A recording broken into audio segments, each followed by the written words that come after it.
Joining me now is my fellow former Californian, a refugee from Gavin's dumpster fire, just like me, and a fellow Fox News contributor, Gianno Caldwell. So Gianno, you and I both left California, a beautiful state, unfortunately, destroyed by Democrat leaders and politicians, unsavable, in my opinion. I wish it were savable. I just don't have a lot of hope. But what do you make of San Francisco this week being cleaned up, being pristine, them spending all that money for the Chinese communists to roll into town? You and I lived in LA, but I mean, same cities, different cities, same story. That's right. You left, I fled. Yeah. They treated me like a prisoner too. Yeah. During COVID. And I didn't do the crime, therefore I'm not doing the time. And that's literally what it was. You know, it's so interesting that Gavin Newsom admitted, yeah, we did it for this meeting, specifically for that. And that's the truth.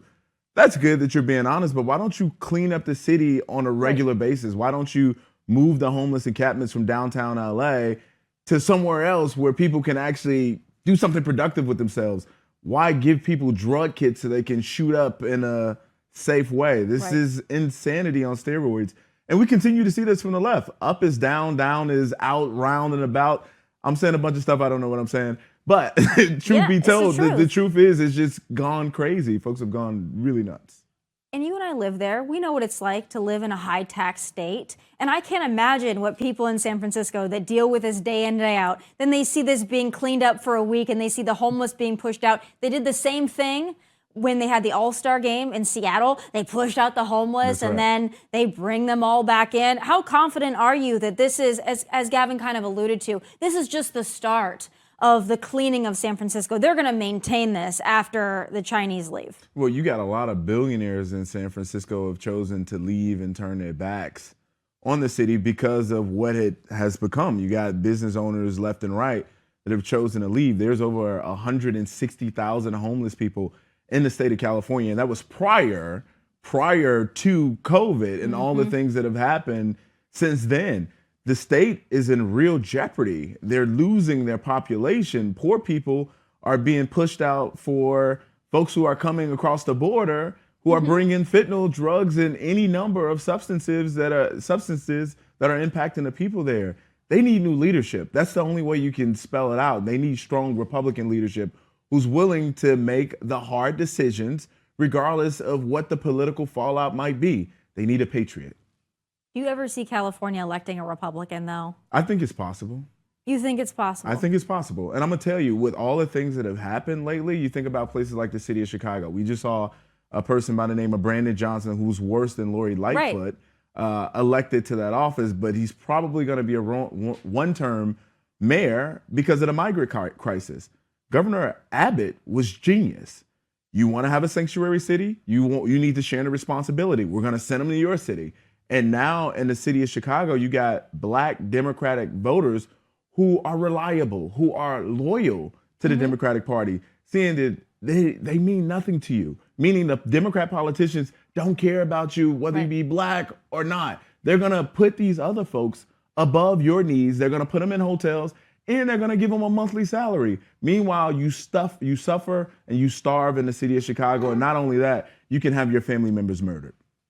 Do you think, though, that the Black voting bloc is so reliably Democrat? Yeah, and I would like to think we can change some hearts and minds. I would like to think that we could wake up that segment of the voting bloc and say, hey, listen, we can offer better with a patriotic freedom first message. But you know, it's not that easy. There are people that they want to vote Democrat. They will vote Democrat, even if they continue to be trampled over. I'm not sure that they'll change their mind or change their vote. Yeah, and I've grappled with that as well. I thought long and hard, especially when you see the circumstances that they're up against and you see how Black lives don't matter to Democrats, Black votes matter to Democrats. And that's just the simple truth.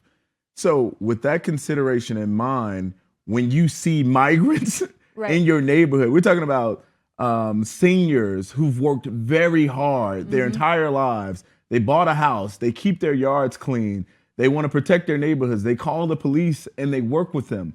When you see these other folks come into your neighborhood looking like they're from a third world country, and that's no disrespect to them, it's just a reality. When I was in Chicago recently, I was like, wow, I feel like I'm in a whole nother country. When you see people walking down the street looking like they're hiking with their families, people are upset. They're fed up, and the city's ignoring them. And I know that a lot of these very black advocacy groups that usually support Democrats are speaking out against Brandon Johnson and aldermen for doing this to them. If they get hit hard enough, there's going to be people who just say, I'm not going to go out and vote at all. Right. And that in and of itself is enough to impact the next election. I certainly hope that you're right. I would think the migrant crisis would impact hearts and minds and pocketbooks and that and everything else that's going on. I want to turn, before we get to some fun stuff, to 2024. I'm sure, as I have, you've been watching the debates. You've been watching, I guess, the cat fights between Vivek and Nikki Haley. And then Ron DeSantis mix in there a little Chris Christie on the side. We just had, of course, Senator Scott drop out of the race. Yes. What do you think we're shaping up for as we head into this next year, Iowa? Who do you got your money on? Who would you like to see come out on top? I think Donald Trump is going to win. It's just, absent him, something happening with his health, I think he's just going to win. Right now, what you have is a second-tier debate that we've been seeing where Donald Trump is not a part of it. Ron DeSantis is clearly leading the pack for that. I think Nikki Haley, there's a lot that I like about her. And I like the fact that she, especially in the first debate, she went more towards the center. She was speaking to suburban women, which Republicans desperately need to win. But right now, the only person I can see winning this primary is Donald Trump. That's go and be convicted Donald Trump or not. This is the guy that Republicans are fully on board with, and there's no change in that, in my humble opinion. I think you're right, but I think that the people that are loud on social media for Donald Trump, ferocious in their support for Donald Trump, I'm not sure that that necessarily translates to just the quiet voters out there who just want a change. And I think that maybe, especially in Iowa, they might be watching someone like a Ron DeSantis who is showing up, who is very, very dedicated to not only showing up for their state, but dedicated to this country. I wonder if they're starting to see, hey, Donald Trump can't be here because he's got to be in a courtroom. Donald Trump's not going to be able to be here because he's going to be in courtrooms in different jurisdictions for the next year and a half. Who knows how long? Do you think that there might be an underbelly of the conservative voter that's not on social media, that's tired of Trump? No, I mean, without question, there are a lot of conservatives that are tired of him. We saw that in the last election as well. But the truth of the matter is, since the 2016 election, when he started taking these arrows left and right, he had a message that was fairly consistent that I think really resonated, which is, they're not coming after me, they're coming after you because I'm fighting for you. Whether that be true or not, the fact that he says it and it resonates is good enough. So yeah, you're in court because you're fighting for us.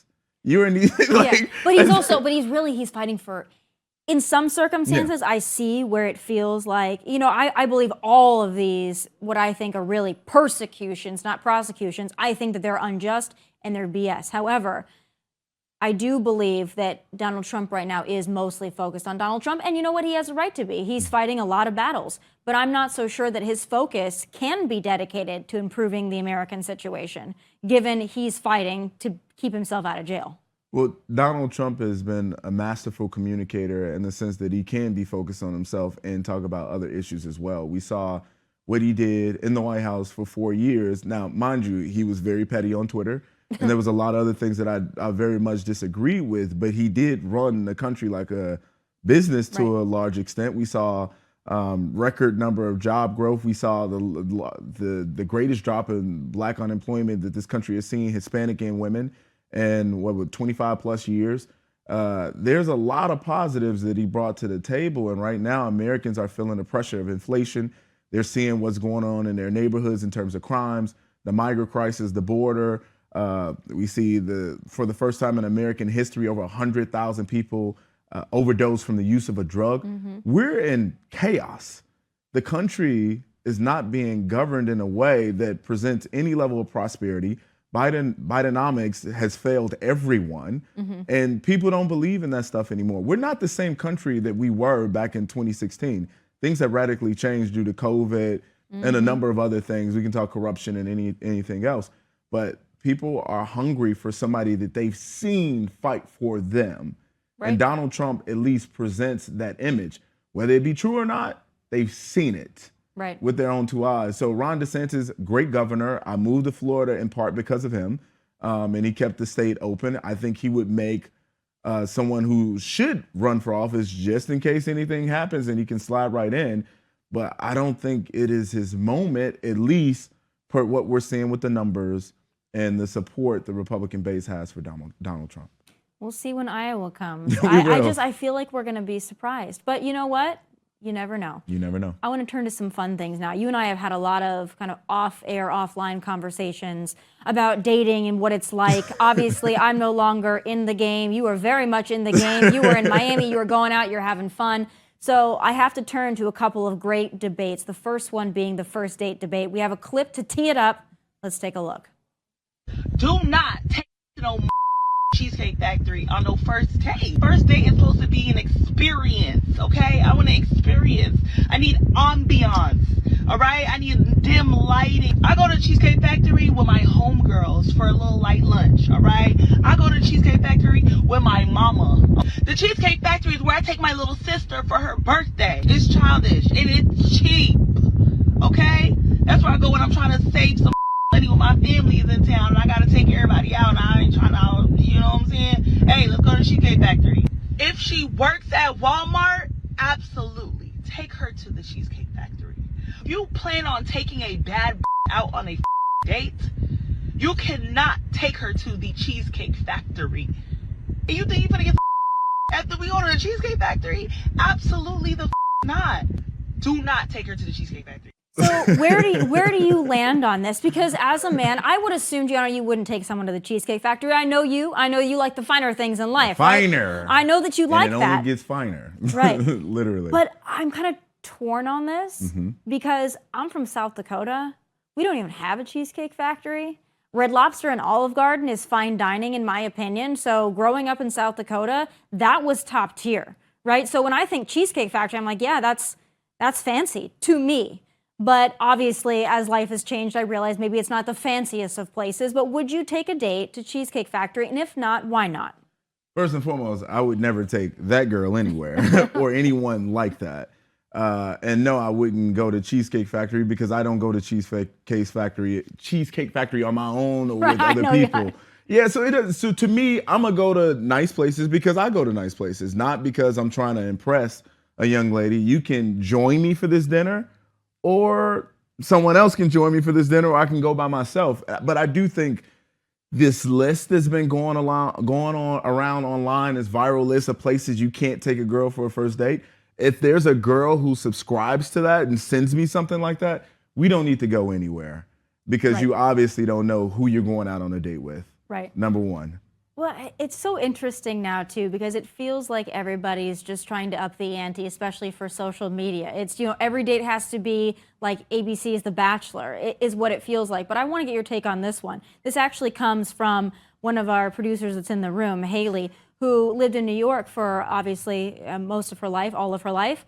And she went on a date before she left New York and came to Nashville. And she went on like a Topgolf type date. And he asked her to, Venmo $30 after the date. So I'm hearing with Gen Z, neither one of us are Gen Z. I'm hearing that this is a Gen Z thing where you do split on a date. And that's become somewhat acceptable. What are your thoughts? Maybe he should have asked her to go on a friend date. Yeah. So what's a friend date then? Something I'm making up, which makes it make sense. Like, if we can go out and get to know each other as friends, I still wouldn't do it. I just don't feel comfortable at all with it. I'm a traditional man. Yeah. I'll send you an Uber. Let's meet up. Let's do all of that. Because that's how I would want to be treated. And should men treat a woman they may potentially be involved with for the long term, treat them in a way that's conducive to how you would want your daughter to be treated? Right. And that's the way I think of it. I would want to take a young lady on a nice date because it's the right thing to do, not Cheesecake Factory, which could be good if that's your set of circumstances, but it's not mine. Or you're in the Midwest, and that is perfectly acceptable in the Midwest. If you're in Miami, that's what I'm saying. If that's probably it, that's not. It. Yeah, yes, it just depends on what you're used to. Exactly. But do you think that there is a problem with, on both sides of the coin, but I'm going to talk about women because a lot of these videos are women complaining. Do you think that women, I know we all want to be valued, we all have high standards, but do you think that there is somewhat of a social media epidemic of women having expectations that are not just high standards and high expectations, but they just seem downright unreasonable. Yes. Unattractive. Yes.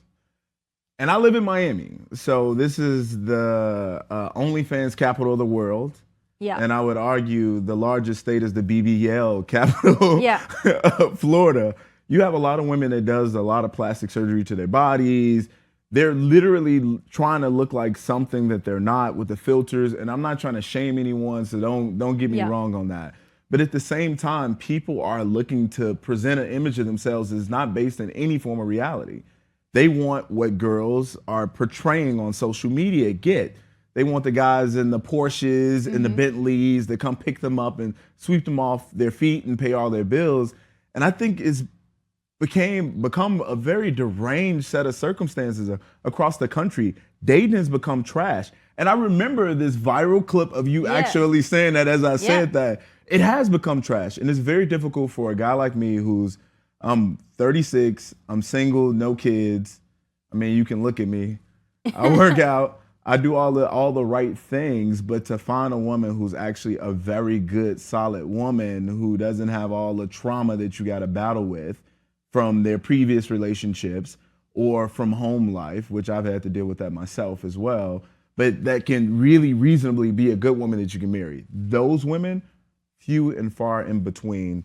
Per my experience, and from what friends that I know have said as well. Few and far between, but Gianna, let's be honest, you like a solid Instagram 10.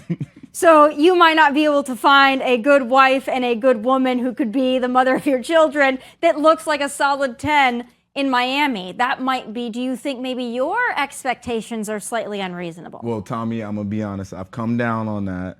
You come down to 8. Accept a 9. DM me on Instagram at Gianno Caldwell, and let's get together. But I'll tell you, in a very serious way, yes, that's been my preference.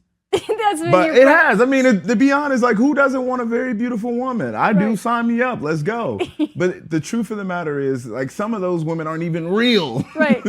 Has that happened to you, Gianna, where you see somebody on social media? Yes. And they show up and they look like a different human? Yes, it has. Okay, what do you do in that situation? It was great meeting you. No.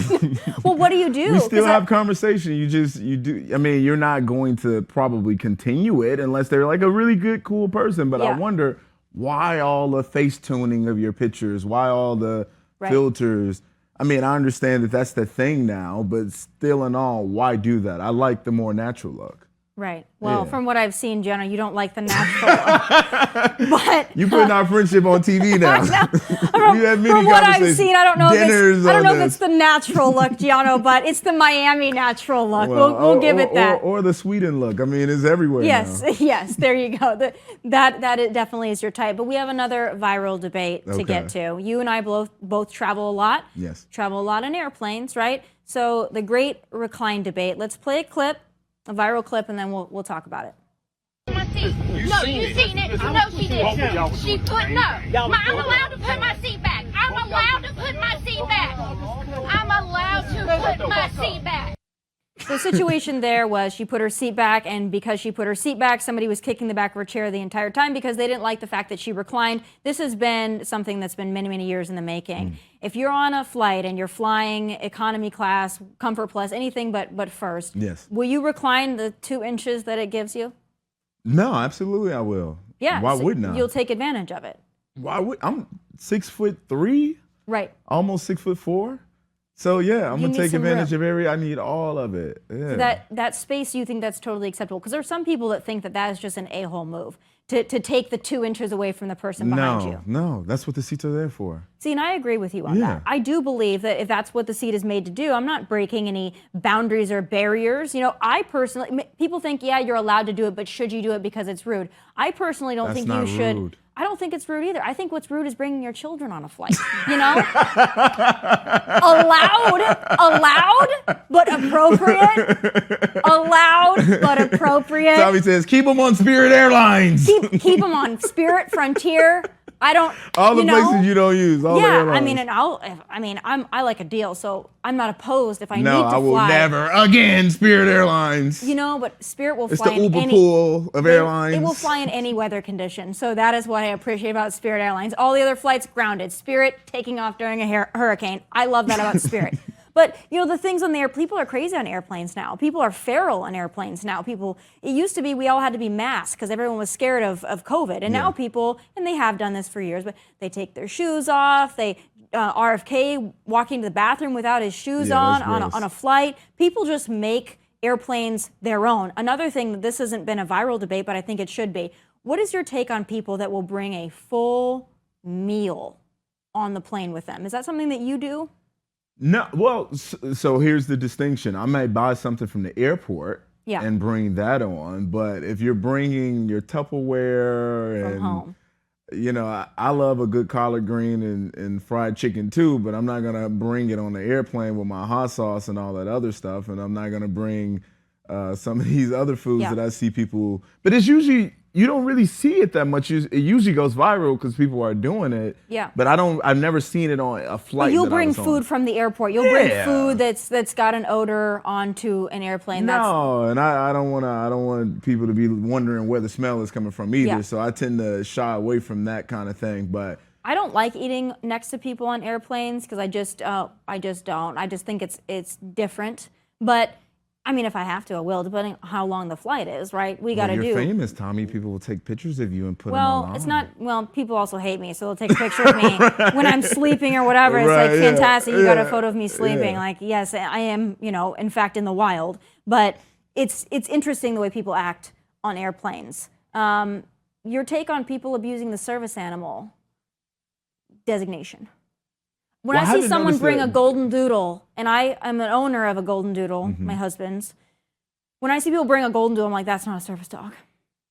You're using it as a service dog, but it's not a service dog because you didn't want to pay the fee. It irks me. Yeah. Does it bother you? No, it doesn't. No. Honestly, I've seen people bring huge dogs, but they usually, or at least from what I saw, they'll buy a seat for it too.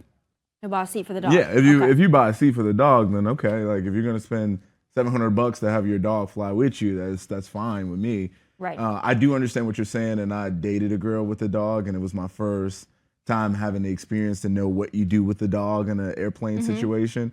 And people do abuse it, but my concern would be more so if the dog is barking or jumping over a person or something like that, then it would make me feel uncomfortable. I'm a bit of a germaphobe, not really one, but I'm always like washing my hands and stuff like that. But other than that, I don't really have an issue with it, honestly. Again, dogs have always been better behaved than children on planes. That's been my experience. The ones we see now, for sure. That has been my experience. Next thing I have to talk about is Kim Kardashian. Okay. So first of all, what do you think about her with the Skims and the NBA deal? I mean, I'm not sure how many NBA players wear Skims. I thought that was kind of like a body contouring line, but there's a menswear line now. And Kim Kardashian, it seems like every time Taylor Swift does something, like Kim Kardashian has to do something to up her profile. What do you think about that? And what do you think about her being on the cover of the Man of the Year GQ? Honestly, version. If you recall years ago, people were asking, what is Kim K's skill? What kind of talent does she have? She's just good for reality TV. Well, that notion is completely flipped on its head. We got a person here, over 360 million followers on Instagram, net worth of 1.2 billion according to Forbes, $4 billion company, who inked this partnership with the NBA. And then you had the president of the NBA in advertisement with her. This is completely genius level stuff here. Even Man of the Year GQ magazine. Now it would be different if it was a Man of the Year woke GQ magazine. Then it'd be like, okay, this is obviously too much. But in this set of circumstances, she's certainly created a set of achievements for herself that I think many men who are powerful billionaires also can respect. Right. Like she's really done a phenomenal job at the branding of herself, her businesses. A lot of her family members are now billionaires. Like this is pretty insane level of creativity. Yep. As her co-founder Skim said, she's the Michael Jordan of influencers. That's true. Wow. Yeah. Speaking of sports, I don't think you're a football fan from what I recall. I'm not a football fan. I do like Taylor Swift, but if I see one more update on Taylor Swift and Travis Kelce, I'm going to go nuts. I'm sure it has not escaped you. I'm sure you've seen the daily updates. They were holding hands. They went here together. They woke up today and they both took a breath. I mean, what do you think about the nonstop coverage? Is it getting to be too much? Is it getting on your nerves? No, I mean, I'm not paying attention and clicking all the links. I think for anybody who's of a certain notoriety, you'll get it in some way, shape, or form. But with her, obviously and clearly, is amplified. And for him, I know it's probably really a question of what is he doing with it, because this is the most fame he's ever seen in his life. And certainly the longer they stay together is something to get accustomed to. But I think it's good to see her happy. I think she said that she hadn't believed that she would find love again or something like that. She says that every 6 months. Every 6 months, it's like, oh, poor me. I'm a billionaire and I just have such a hard time. And this is the first time I've been in love. And then the next one and then the next one. I don't knock her for it. Live your life, right?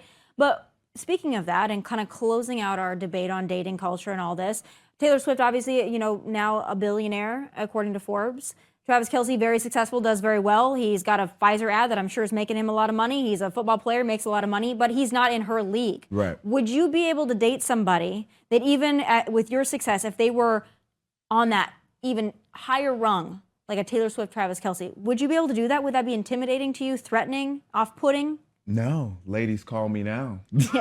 And yes. It wouldn't be. It wouldn't be. And the truth of the matter is, if you find somebody that you have this commonality with, you have this rapport with, someone who's a good communicator, who understands the foundational basis of Christ, being a traditional woman, I'm all ears. I think regardless of a woman's success, I mean, I dated a girl who was worth hundreds of millions of dollars, and she was very much in love with me. But the truth of the matter is, none of that stuff matters when you get to the core of what a person is. It's just outside noise. And most importantly, just looking at somebody beyond the facade, really connecting with that heart space, I think is incredibly important. And if she's falling in and out of love every 6 months, so be it. The fact of the matter is that she can get up on that horse and love again. I know it wasn't easy for you too when you were dating, right? It's never easy. Right. Well, I'm just glad Taylor Swift is finally getting her happily ever after. I was almost about to start a GoFundMe for her because I felt so bad just for her plight in life. But I like what you said. Got to put God and values first, and then also be a 9+. Right, literally. So reach out to Giano if you are a 9+, and 8s too. We're gonna be generous today. 8s. Throw a couple 8s in there. I look forward to it. Well, I hope that you enjoy Nashville, Tennessee. Thank you. I hope we can hang out. Bachelorette capital of the world. Yes, I saw So that. there might be some lingering 8s and 9s around the city. We'll have to see, and we'll see you tomorrow night at Patriot Awards as well. We'll see you there. Absolutely. I'm so excited. Tear up to the be town. With you. Leave a little bit for the rest of us, though, Giano, because I know you have a good time. So Nashville will never be the same. It will never be the same. All right, I'll see you tomorrow night, my friend. Absolutely. Thank you for having me.